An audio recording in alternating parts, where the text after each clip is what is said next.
Have you ever had a creative block or didn't really know what to do creatively, how to express yourself or where to start? If so, then this video is exactly for you. Hi, my name is Bianca and I'm really glad you're here.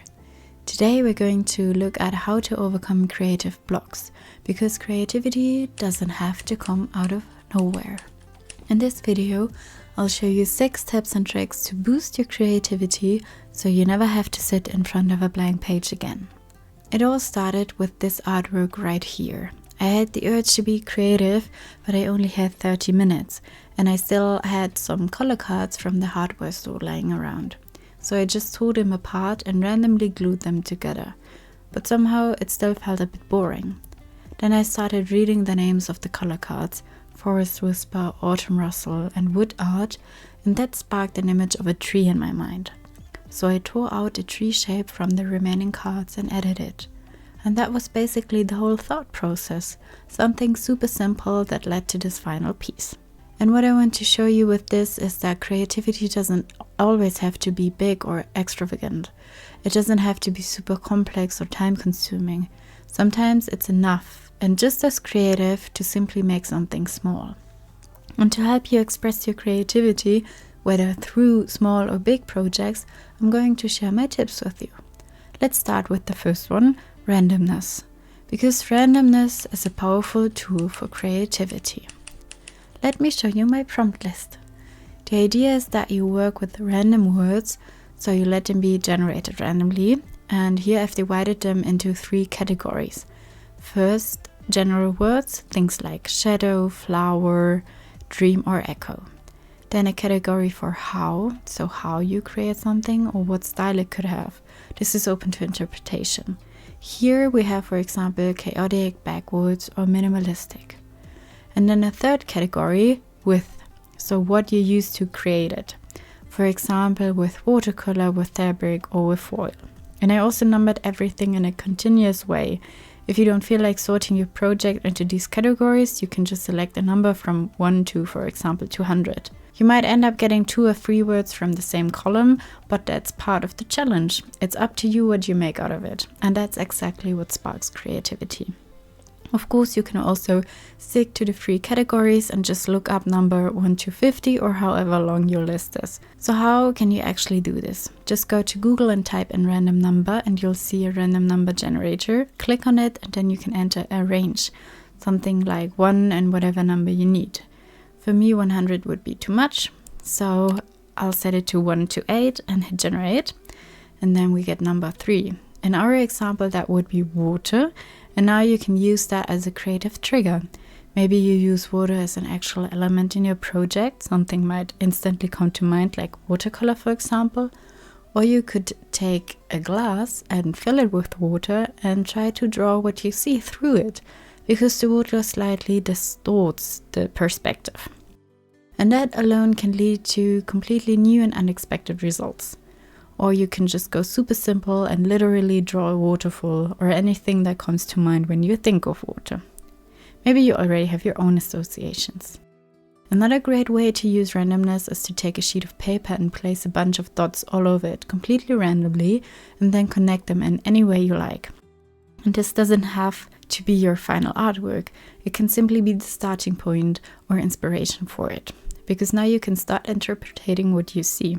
You can rotate the paper and look at it from different angles. For example, if you turn it like this, I can kind of see a dog. Can you see it? Like those Schnauzer dogs. And it's actually kind of hard to interpret new things because I'm already stuck on the dog idea. So you could just take that and create a drawing of such a dog in different styles, for example. Or maybe the beard-like texture reminds you of a brush. And that inspires you to paint something using that idea. So whatever associations come to your mind, just turn them into your artwork. But what you can also do is combine the first rule with the second one, because as you might have guessed, the second rule is combining. Creativity is the art of combining things in new ways. So based on that, you can again use your numbers. For example, I choose a range from 158 to 166. And we get 158, and that would be melting. Now you combine the two words water and melting. And of course the first thing that comes to mind is ice. From there you can experiment and create some really cool effects. For example, you could use watercolor on ice, let it dry on an ice cube, then remove the layer of paint and maybe let it melt onto your artwork. There are probably a lot of interesting effects that you can create with that. That's just the first idea that came to my mind. But you can also approach combining in a completely different way. For example, just look around your apartment, pick 2 or 3 random objects, however many you want, and use them together to create something. For example, yesterday I was sitting at my desk thinking about these rules and the concept for this video, and I saw a sticky note and a pair of scissors, and I thought there must be something creative you can do with that. You could use the scissors to cut out different shapes, of course, or what I came up with was this. You can trace the shape of the handles of the scissors onto your paper. That already gives you an interesting thumb, and to me it kind of looks like an eyebrow and an eye. So you could place it like this on the other side, so you just turn your scissor around. It's maybe not perfectly lined, but close enough, and just like that you already have the start of a face. From there you can build on it, add a crazy mouth or more details, or you look for other objects that have interesting shapes and combine them. That way you're working purely with forms. And with the sticky notes, you could cut them into shapes and use them to fill in parts of your design, or maybe even give your character some messy and playful hair. And of course, this is all very, very simple. You could even say it looks like something a 3-year-old might create, and I don't mean that in a negative way at all, because kids are incredibly creative. In fact, they probably are one of the best sources of inspiration. But most of the time we want to create something a bit more detailed or refined. So you could take this idea further, for example by tearing everything into really small pieces and building it up like a mosaic, piece by piece. Or you could just spread these shapes all over your page and color them in with markers. And then in the end you'll have a colorful sheet full of different shapes and full of different colors. Some yellow, some pink, some green. And that's how ideas start to develop. What I'm really trying to show you here is the process, how creative ideas come to life. And if you're interested in the concept of combining, I'll link another video up here, my prompt journal. It's a great example of this idea where you simply take 2 words and turn them into something creative. For example, here I combine tea bag and leaves, and I use real leaf and laminated it in between the tea bags. And this could also work really well as a prompt, for example, beats and a tag, or tag and texture paste. You simply take 2 things and turn them into a creative project. So let's move on to the third point, limitations. Limitations create new ideas, because having fewer options actually forces you to use your creativity. For example, you could say, today I'm only drawing with highlighters, or even more extreme, I'm only using a pink highlighter. Or maybe I'm only using a pencil, or even I'm only working with yarn. And the first idea that comes to my mind with yarn is this. You dip the yarn into paint, place it onto your paper in any shape you like, press another sheet on top and then pull the thread out. And that creates really interesting and unique patterns on the page. And that's kind of the trick to not being intimidated by a blank page anymore. Instead of focusing on the empty page that you need to fill, you focus on the one thing you're working with. And that completely shifts your mindset. Let's move on to point number 4, shifting your perspective.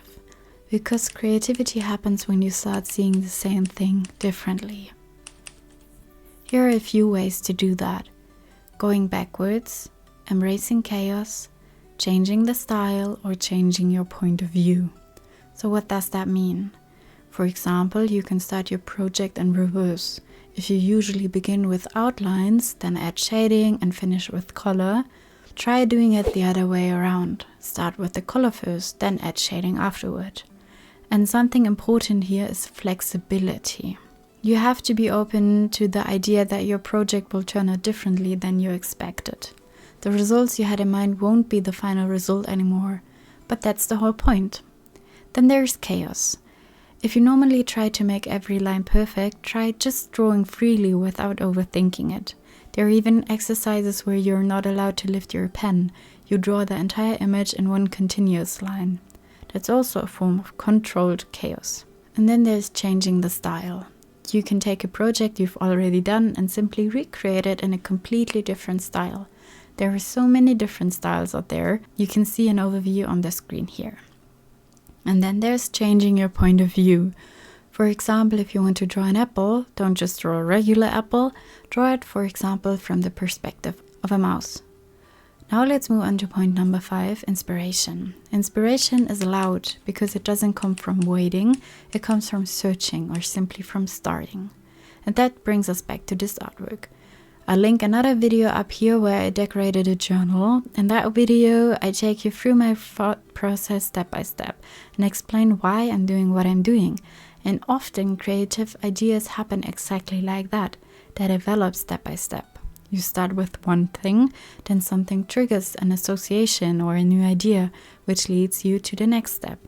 And in the end, all of that comes together into one complete piece. And it's really important to understand that inspiration is allowed. You're allowed to go on Pinterest. You're allowed to search for images on Google. You don't have to feel bad about it.